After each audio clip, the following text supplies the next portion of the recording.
Hello, today we start our new novel, Flush, by Carl Hyacin. Chapter 1. The deputy told me to empty my pockets. 2 quarters, a penny, a stick of bubble gum, and a roll of grip tape for my skateboard. It was pitiful. Go on inside, he's waiting for you, the deputy said. My dad was sitting alone at a bare metal table. He looked pretty good, all things considered. He wasn't even handcuffed. Happy Father's Day? I said. He stood up and gave me a hug. Thanks, Noah, he said. In the room there was another deputy, a broad, jowly bear standing next to the door that led to the jail cells. I guess his job was to make sure I wasn't smuggling a hacksaw to my father so that he could break out. It's good that they let you keep your own clothes, I said to Dad. I figured they'd make you put on one of those dorky uniforms. I'm sure they will, sooner or later, he shrugged. You doing okay? How come you won't let Mom bail you out? I asked. Because it's important for me to be here right now. Important how? She says you'll lose your job if you stay locked up.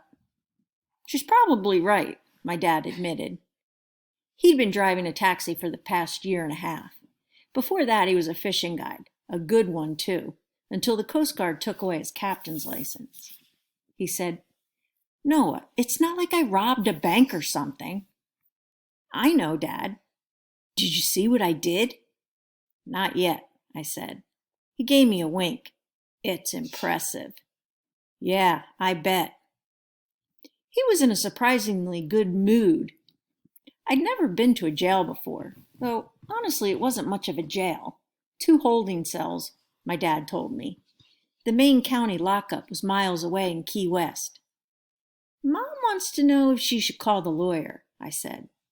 I suppose. The same one from last time? She wasn't sure. Yeah, he's all right, my father said. His clothes were rumpled and he looked tired, but he said the food was decent and the police were treating him fine. Dad, what if you just said you were sorry and offered to pay for what you did? But I'm not sorry for what I did, Noah. The only thing I'm sorry about is that you've got to see me locked up like an axe murderer. The other times my dad had gotten in trouble, they wouldn't let me come to the jail because I was too young. I'm not a common criminal. Dad reached across and put his hand on my arm. I know right from wrong, good from bad. Sometimes I just get carried away. Nobody thinks you're a criminal. Dusty Muleman sure does. That's because you sunk his boat, I pointed out. If you just paid to get it fixed, maybe then... That's a 73-footer, my dad cut in. You got to know what you're doing to sink one of those pigs. You ought to go have a look. Maybe later, I said. The deputy standing by the door made a grunting noise and held up 5 chubby fingers, which was the number of minutes left before he took my father back to the cell. Is your mom still ticked off at me? Dad asked. What do you think? I tried to explain it to her, but she wouldn't listen. Then maybe you can explain it to me, I said. I'm old enough to understand. Dad smiled. I believe you are, Noah. My father was born and raised here in Florida, so he grew up on the water. His dad, my grandpa Bobby, ran a charter boat out of the Haulover Marina on Miami Beach. Grandpa Bobby passed away when I was little, so I honestly didn't remember him. We'd heard different stories about what happened. One was that his appendix burst. Another was that he got hurt real bad in a bar fight. All we knew for sure is that he took his fishing boat down to South America on some sort of job, and he never came back. One day, a man from the U.S. State Department showed up at our house and told my parents that Grandpa Bobby was dead and buried near some little village in Colombia. For some weird reason, they couldn't bring his body home for a funeral. I knew this because I'd seen the paperwork. My dad kept a file, and at least 4 or 5 times a year he would write to Washington, D.C., asking someone to please help get his father's coffin back to Florida. This is like 10 years later. Mom worked with my dad on the letters. She's a legal secretary, and she gets straight to the point. My mom and dad first met while they were standing in line to pay speeding tickets at the Dade County Courthouse, and they got married 6 weeks later. I know this for a fact because Mom put the speeding tickets in a scrapbook, along with the wedding pictures and stuff like that. The ticket my mother got was for driving 44 miles an hour in a 35-mile-per-hour zone. My father's ticket was much worse. He was doing 93 on the turnpike. In the album, Dad's ticket looked sort of lumpy and wrinkled because he'd crumpled it on a ball when the state trooper handed it to him. My mother said she used a laundry iron to flatten it out before pasting it pasting it to next to hers in the scrapbook. About a year after they got married, my parents moved down to the Keys. I'm sure this is Dad's idea, because he'd been coming here ever since he was a kid, and he hated the big city. I was actually born in a 1989 Chevrolet Caprice on US Highway 1, my dad racing up the 18-mile stretch from Key Largo to the mainland. He was trying to get my mother to the hospital in Homestead. She was lying in the back seat of the car, and that's where I was born.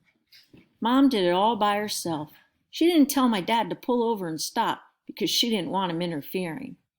They still argue about this. She says he's got a tendency to get overexcited, which is the understatement of the century. He didn't even realize I was born until we got to Florida City, and I started bawling. Abby came along 3 years later. Dad talked my mom into naming her after one of his favorite writers, some weird old bird who's buried out west in the middle of the desert. Most of my friends aren't crazy about their sisters, but Abby's all right. Maybe it's not cool to say so, but the truth is the truth. She's funny and tough and not nearly as irritating as most of the girls at school. Over the years, Abby and I developed a pretty good system. She keeps an eye on Mom, and I keep an eye on Dad. Sometimes, though, I need extra help. So, what's the deal? Abby asked after I got back from the jail. We were sitting at the kitchen table. For lunch, Mom had fixed us the usual, ham and cheese sandwiches. He says he got carried away again, I said. Abby raised her eyebrows and snorted. No duh. Mom set 2 glasses of milk on the table. Noah, why does he insist on staying in jail? It's Father's Day, for heaven's sake. I guess he's trying to make a point. All he's making, my sister said, is a jackass of himself. Hush, Abby, Mom told her. He said it's okay to call the lawyer, I added. He's not pleading guilty? Abby asked. How can he not plead guilty? He did it, didn't he? It's still smart to have an attorney, said my mother. She seemed much calmer now. When the police first called, she'd gotten real mad and said some pretty harsh things about Dad. Honestly, I couldn't blame her. Even for him, this was a major screw-up. Noah, how are you doing? She asked. I knew she was worried that the jailhouse visit had shaken me up, so I told her I was fine. She said, I'm sure it wasn't easy seeing your father behind bars. They brought him to a private room, I said. He wasn't even wearing handcuffs. My mother frowned slightly. Still, it's not a happy picture. Abby said, maybe he ought to plead insanity. Mom ignored her. Your father has many good qualities, she said to me, but he's not the most stable role model for a young man like yourself. He'd be the first to admit it, Noah. Whenever I get this speech, I listen patiently and don't say a word. She won't come right out and say so, but Mom worries that I'm too much like my dad. Drink your milk, she said, and went to the den to call our lawyer, a man named Mr. Shine. As soon as Abby and I were alone, Abby reached over and twisted the hair on my arm.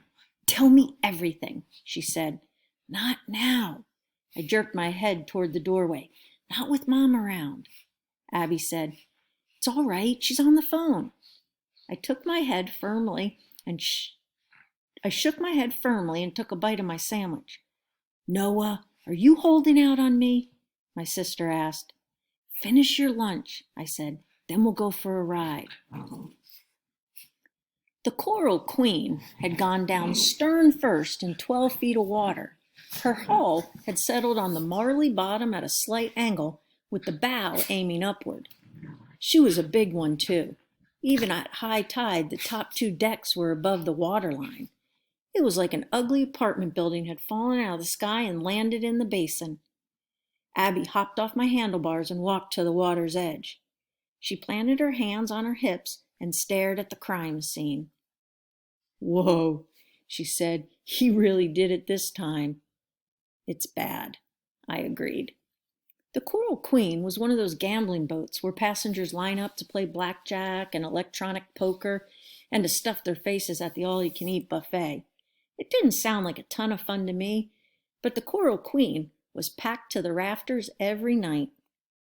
There was one major difference between Dusty Muleman's operation and the gambling cruises up in Miami.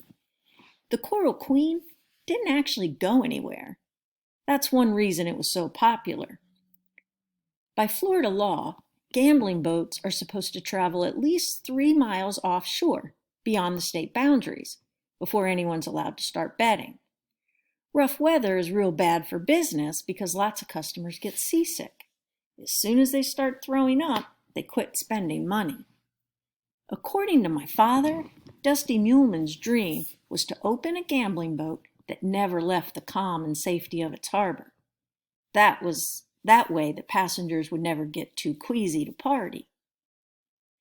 Only Indian tribes are allowed to run casino operations in Florida, so Dusty somehow persuaded a couple of rich Miccosukees from Miami to buy the marina and make it part of their reservation. Dad said the government raised a stink, but later backed off because the Indians had better lawyers. Anyway, Dusty got his gambling boat, and he got rich. My dad had waited until 3 in the morning, when the last of the crew was gone, to sneak aboard. He'd untied the ropes and started one of the engines and idled out to the mouth of the basin, where he'd opened the seacocks and cut the hoses and disconnected the bilge pumps, and then dived overboard. The Coral Queen had gone down crosswise in the channel, which meant no other vessel could get in or out of the basin. In other words, Dusty Muleman wasn't the only captain in town who wanted to strangle my dad on Father's Day. I locked my bike to a buttonwood tree and walked down to the charter docks, Abby trailing behind. 2 small skiffs and a Coast Guard inflatable were nosing around the Coral Queen. We could hear the men in the skiffs talking about what had to be done to float the boat. It was a major project. "He's lost his marbles," Abby muttered. "Who, Dad?" "No way," I said. "Then why did he do it?" "Because Dusty Muleman had been dumping his holding tank into the water," I said. Abby grimaced. "Yuck, from the toilets?" "Yup, in the middle of the night, when nobody was around." "That is so gross, and totally illegal," I said. "He only does it to save money." According to my father, Dusty Muleman was such a pathetic cheapskate that he wouldn't pay to have the Coral Queen's sewage hauled away. Instead, his crew had standing orders to flush the waste into the basin, which was already murky.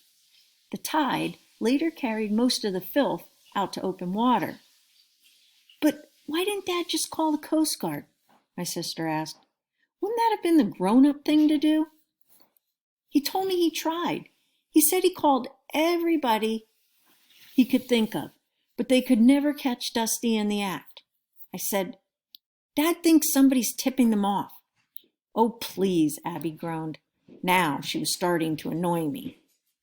"When the wind and the current are right, the poop from the gambling boat floats out of the basin and down the shoreline," I said, "straight to Thunder Beach." Abby made a pukey face. "Ugh, so that's why they close the park sometimes. You know how many kids go swimming there? What Dusty's doing can make people real sick at both ends. Hospital sick, Dad says. So it's not only dangerous, it's disgusting." "Yeah, but..." "I didn't say it was right, Abby. What Dad did. I'm only telling you why."